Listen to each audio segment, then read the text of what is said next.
also have. Ultimately, over time, we feel that you should be collecting, and everybody should be making their contribution, because most of it's on water and sewer, and it's very expensive, as you know, to provide those services. I fully support that. Just Then I mean, there's nothing to, and I encourage, you know, different individuals have different things. Sometimes the banks aren't as kind to certain, you know, certain businesses, maybe kinder to others, I don't know, but, you know, and they need the upfront cash flow. I mean, there's abilities there to say, well, okay, there's the charges, but then maybe we can assist in a payment schedule and pay it, you know, over time, spread it over 5 years, spread it over 10 years. You always have that ability, but you do it on an ad hoc basis. You do it on a negotiation, agreement by agreement basis. Because my argument with commercial goes to a very salient point, and the encouragement, when you see those figures, you can see that there's an encouragement of some sort. Whatever advice they took from the likes of you is, you know, it's a moot point, right? I understand that. That's not, but my point is in our sense, in a small community, and with those commercial cores and the encouragement of them, they occupy another taxation regime, which is that in-kind type of thing. They're the ones who are always sponsoring every golf tournament, everything that comes down the pipe, the hardware store and everybody. They're the ones. So they actually have a different form of taxation that we don't talk about.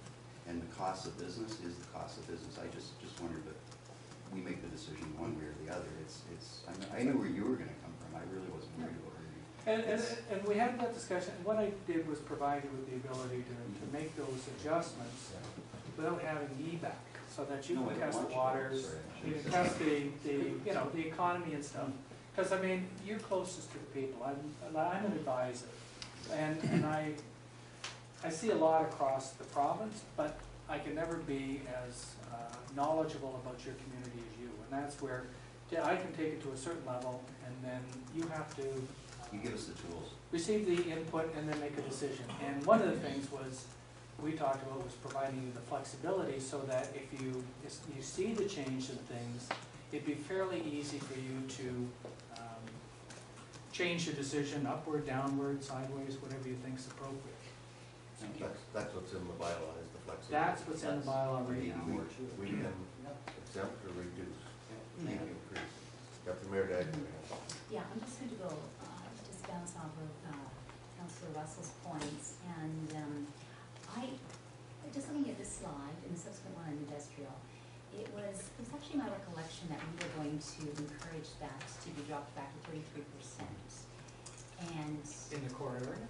outside completely. That wasn't my recollection. Not. We did require.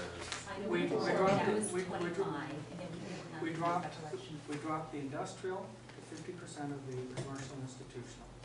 And then within the areas, the key areas, we've dropped it by a third. So industrial within the core area, if you had that, they'd be paying first a 50% reduction and then a 66% reduction on the 50. So they would be only paying 15% of the charge. So you're only limiting it to core area only, you're not limiting to anything beyond core area for Yeah. commercial or industrial? This is what I understood collectively from the group. It's not me.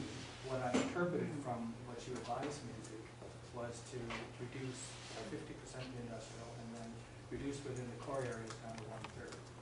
If you want further adjustments, whatever council wish to do, I'll incorporate that into the bylaw. Yes, because, yeah, I understood it was down to 1/3, that was my understanding, and because we really have an incentive to encourage economic development beyond the core area. I mean, not just that, because you're not gonna have too much industry established in the core area, so it's kind of a moot point, right? So why would you reduce it only in the core area for that reason? And it is our intent right now to really encourage economic development, and so we really have to have the tools to do that. And I know I was looking at like it surprised me that on the next slide on the industrial, it actually is, the proposed is higher. Oh no, this is the one, it's commercial. Proposed is higher than the current, when my understanding is that we're going to be reducing these. So this is really shocking to me, and I know we communicated last meeting too that this is not going to help economic development really at all for us. I'm back to whatever you advised me to do is what Yeah. I did in the bylaw. So collectively, if you'd like to advise me, Yeah. I'll put in whatever you think is appropriate. Yeah, and I just wanted, like, I know that we have established certain capital expenditures and things on which we determine what the total cost we have to recover in a certain period of time, but I think it's really wise for us perhaps to reconsider some of the things that we're considering capital investments, because if you look at C3, which talks about the costs that we would expend for various things in the future, it says that parkland development and amenities, etc., is $260,000. Like, I'm not sure that those types of numbers are really justifiable in economic difficult times, or library facilities for $280,000. So we're trying to cover these costs for these large expenditures in the back of development. And this is, again, exactly opposite to what we're trying to do with our economic development approach. So I think we really, really have to reduce all industry and all commercial, not just the one in the core. I mean, it will be predominantly in the core, so why not reduce it completely? And as far as commercial is concerned, it's going to be predominantly in the core, and we want incentive to build the industrial aspect of our municipality too. So which was my understanding in the first place, and I think that we as a council would be wise to consider that, and then to compensate for that, instead of just putting on the taxes like some people are saying you have to do, just reconsider some of these expenditures that we're projecting to spend, which are really not necessities. Luxuries, yes, lovely, if we have good economic times, but parklands and things like that only come when you have excess. It's not when you're on difficult times. So I just think I'm a bit concerned with this, and I think that we have to reduce all commercial, all industrial back to 33%, and then reduce some of the other expenditures we're expecting to pay through development charges. Janet, please. Just if I can, a couple questions here. This slide is at the full rate, not at the 1/3 rate. That's full. So it would Calculate. definitely change if you apply the 1/3 allocation to that. Exactly. And the direction from the previous, from the workshop was for a core business area only. So that's what Gary has provided as requested.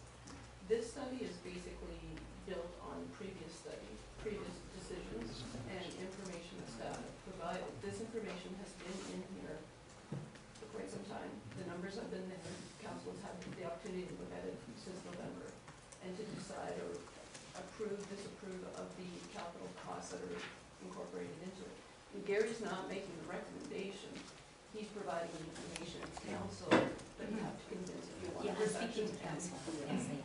And it is council's decision on what they actually do with it. Yeah, I understand that is council's decision. So,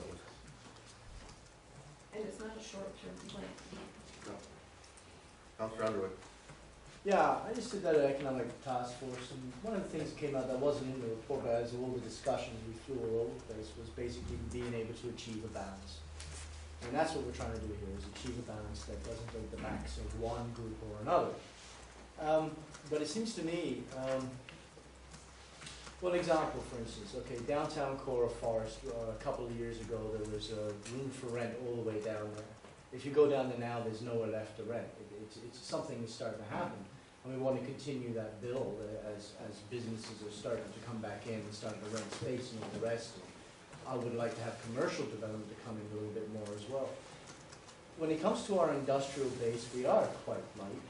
And perception is everything. We've been told that over and over and over again, and we've seen that.